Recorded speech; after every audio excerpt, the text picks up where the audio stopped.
আমাদের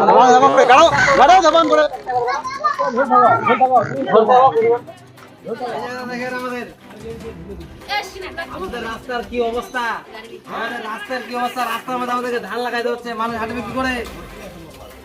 এই কারণে করলাম যে আমাদের এটা রাস্তা না, তো এটা তো আমাদের মাঠ হয়ে গেছে, কারণ এই রাস্তা দিয়ে যাওয়া যাবে না, এটা তো মাঠের সমান। এই কারণে ধান কাটলাম, যাতে আমাদের কিছু ধান কাটে কিছু ধান পাই, সংসার চলবে।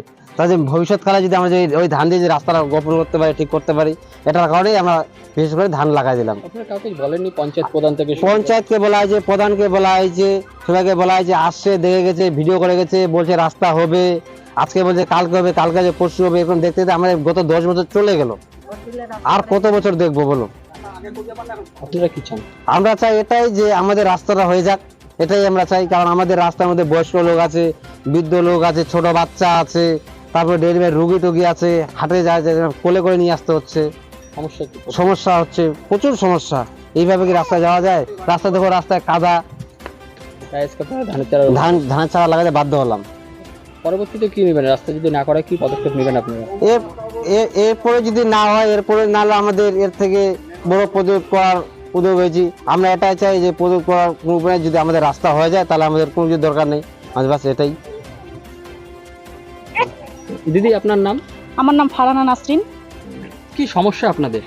আমাদের খুব সমস্যা, আমার বাচ্চাগুলো বেরোতে পারে না, আমাদের বাড়ির দরজার সামনেই কাদা, তো আমাদের খুব অসুবিধা হয়েছে। বাচ্চাগুলো বাড়ি থেকে বের হলে সঙ্গে সঙ্গে কাদার মধ্যে পড়ে যায়, এটাই আমাদের অসুবিধা। আর আমাদের রাস্তা চাই। আজকে আপনারা কি করলেন? আজকে আমরা ধানের চারা রোপণ করে করলাম রাস্তা। হ্যাঁ, আমাদের গত 5 বছর ধরে এই সমস্যা। গত 5 বছর ধরে এই সমস্যা। বর্ষার সময় কতটা সমস্যা হয়? বর্ষার সময় তো খুবই অসুবিধা হয় আমাদের, বাচ্চা কাচ্চা নিয়ে আমরা হাঁটাচলা করতে পারি না, বাড়ি থেকে বের হতে পারি না, বাড়ি থেকে বের হলেই কাদা খেচার ইচ্ছা করে সব সময় সারাদিনে। আপনারা কাউকে দাবি জানাননি? কারো কাছে মেম্বার? হ্যাঁ, জানাইছি, মেম্বারকে বলছি। মেম্বার যখন আমাদের গ্রামে ঢোকে তখন আমরা বলি যে আমাদের রাস্তা চাই, মেম্বার বলে হবে হবে, এরকম করে আমাদেরকে করে রাখছে, আশা দিয়ে রাখছে। আচ্ছা, আমাদের অসুবিধা হচ্ছে বাচ্চা কাচ্চা নিয়ে রাস্তার জন্য, তাই আমরা করলাম, ধানের চারা রোপণ করলাম। আপনার নাম? আমার নাম এহসানুল হক। এই পাড়াটার নাম কি? এই পাড়া না পূর্ব রামপুর ঢেলিয়াপাড়া। কয় নম্বর অঞ্চলে? 2 নম্বর অঞ্চল।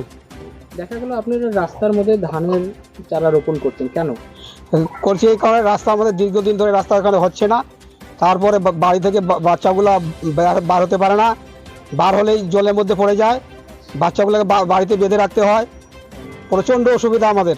আমরা এর আগে গ্রাম মেম্বারকে বললাম, গত 5 বছর আগের মেম্বারকে বলছিলাম, ও বলছে কাজ হবে হবে, কাজের মাস্টার প্ল্যান চলে আসছে, পরে দেখতেছি কাজ এখানে কাজ করলো না, অন্য ওখানে কাজ করে দিচ্ছি অন্য পাড়াতে। তারপরে আগামী যে মেম্বার আসলো, সে বললো যে আমি যদি পাস করতে পারি আমি কাজ করে দিব, কিন্তু ও পাস করলো, কাজ কিন্তু করতেছে না। গ্রামের আমাদের 2 নম্বর ধর্মকল গ্রাম পঞ্চায়েতের যে প্রধান, উনিও কথা শুনতেছেন না, উনাকেও জানাইছি, উনিও আসেন না, শুনেন না, কেউ শুনে না।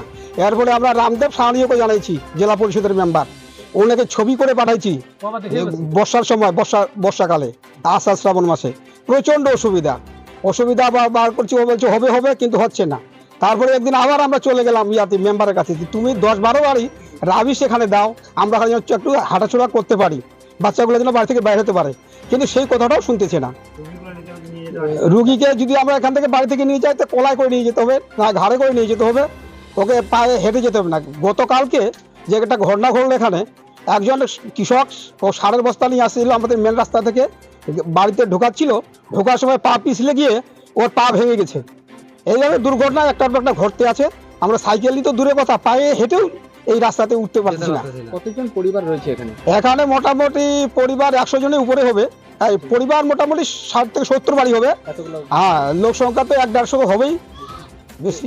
দীর্ঘদিন ধরে এইভাবে চলাচল? দীর্ঘদিন ধরে করতেছি, বহুদিন ধরে। কেউ কথা শুনে না। বর্ষার দিনে সমস্যা বেশি হয়। বর্ষার দিনে সমস্যা, একটু যদি করে বৃষ্টি হয়ে যায়, এই রাস্তা সম্পূর্ণ পানি ভরাভর হয়ে যায়। একটু ভেঙে বলে যদি ধানের চারাটা আমরা রাস্তায় লাগিয়ে প্রতিবাদ করলাম, যদি সরকার না রাস্তা করে দেয় আমাদেরকে, তাহলে আমাদের ধানের রোপণ করতে হবে।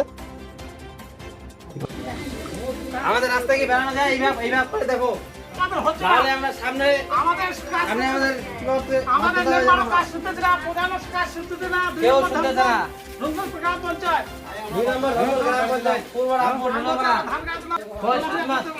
5 বছর ধরে আমাদের এই ঢোকটি একদম আর কতদিন ভক্তি হবো